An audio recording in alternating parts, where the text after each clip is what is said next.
Welcome to our channel Decode Data. Today we are going to discuss summary of the book Rich Dad Poor Dad written by Robert Kiyosaki. Now we have divided this summary in two parts. So subscribe the channel and hit the bell icon so that you don't miss the second part.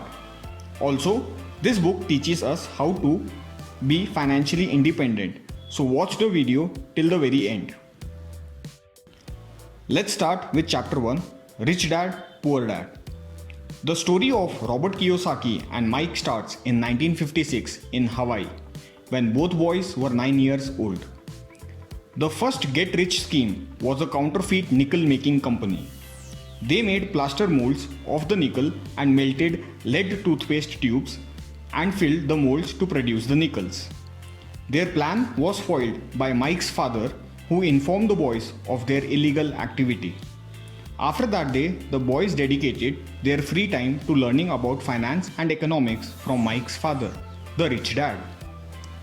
The first lesson Mike's dad made the boys experience was hatred of the rat race. He was able to achieve this by making the boys work in one of his grocery stores for 3 hours for 10 cents an hour pay. Within few weeks, Kiyosaki, tired of being exploited for labor, demanded that he receives a raise. But instead, Mike's father cut his pay and told him to work for free. Eventually, both boys, tired of being underappreciated and unpaid, they met individually with Mike's father. In their meetings with Rich Dad, he apologized for lack of pay and he offered them either the moral of the lesson or a pay raise. Both the boys chose to learn the moral of the lesson, while Rich Dad offered them pay raises. He started at 25 cents, $1, $2, and even $5, which would have been considered a large amount of money for an hourly wage. But the boys still remained strong with their decision to learn moral of the lesson. The lesson to get out of the rat race, and instead of spending your whole life working to put a little money in your pocket and bunch of money in someone else's pocket. Have people work hard to put money in your pocket. Let's move on to chapter 2. The rich don't work for money. The author tells his readers to forget the notion that life teaches. He says the only thing that life does is push you around.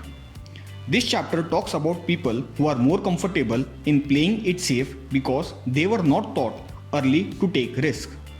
The author develops the idea that the poor and the middle class work for money, fear, and greed, cause ignorance and poverty, and the importance of using one's emotion versus thinking with emotions.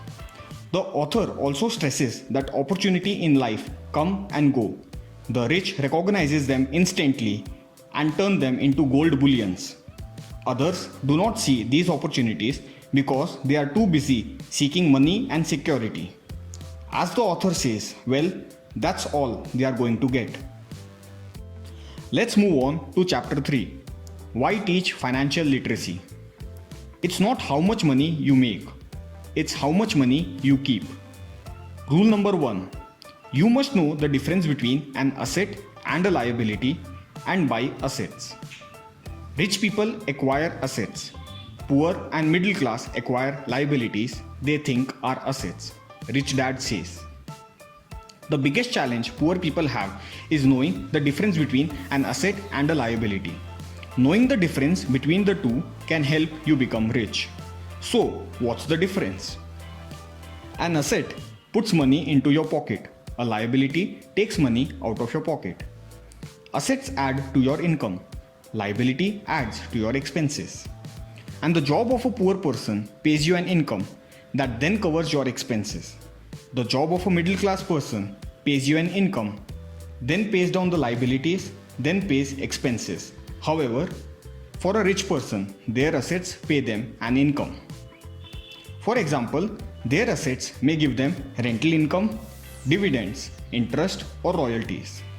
Here are a few examples of assets that rich people own: real estate, stock, bonds, notes, intellectual property.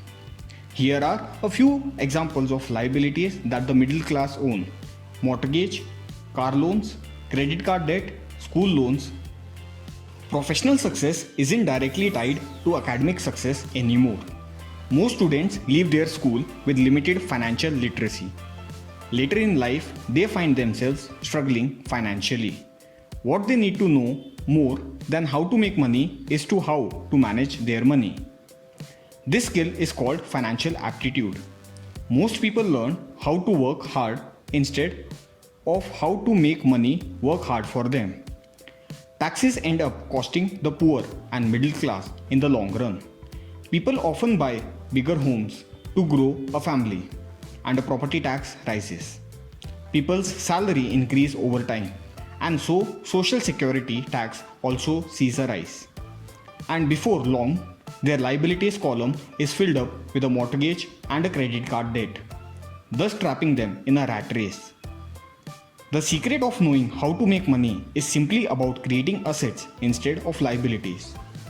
Let's move on to chapter 4, Mind Your Own Business. In this chapter, author slowly introduces the concept of real estate investing and uses McDonald's as an example.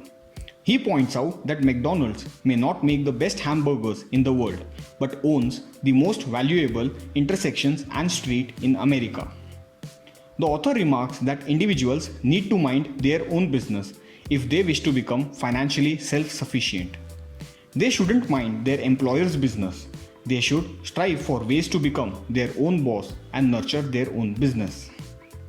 The author continues his discussion on building assets. For him, real assets are anything with value: stocks, bonds, mutual funds, income producing real estate, notes, royalties from intellectual property. Also, the author's investment preferences: real estate and stocks. For real estate, he says he starts small and trades his properties for bigger ones, and then delays paying taxes on capital gains through one IRS scheme. Let's move on to chapter 5, the history of taxes and power of corporations. The author states that the poor let the big machinery, that is, corporations, manipulate them, whereas the rich know how to use big machinery. This means that the rich possess the knowledge and savoir-faire to use the power of the corporation to protect and enhance their assets. The advantage of a corporation versus that of the individual lies in how corporations pay taxes, according to the author. He makes this point clearly. Individuals earn money, pay tax on that money, and live with what's left. The corporation, on the other hand, earns money, spends everything it can, and is taxed to anything that's left. The author adds the individuals may not be aware of how much they are being manipulated. They work from January to mid-May to enrich the government by paying taxes on their income. In the meantime, the rich are hardly taxed. The author recommends developing one's financial IQ as one of the ways of leaving the humdrum of daily existence. This is accomplished by gaining knowledge of accounting, investing, understanding the markets, and the law. He says being ignorant gets you bullied, whereas being informed translates into you have a fighting chance. The author mentions management skills. He says individuals need to know how to manage cash flow, system, and people. To that he throws in selling and marketing skills. He puts equal emphasis on communication skills. He says there are many people who have the scientific bent and hence have a powerhouse of knowledge, but they fail miserably in communication. These are the people who are one skill away from great wealth. The author calls attention to one outstanding trait of great wealthy families. They give money away, plenty of it, unlike the poor who feel that charity begins at home. The remaining chapters would be discussed in part 2 of the video, which will be live very soon.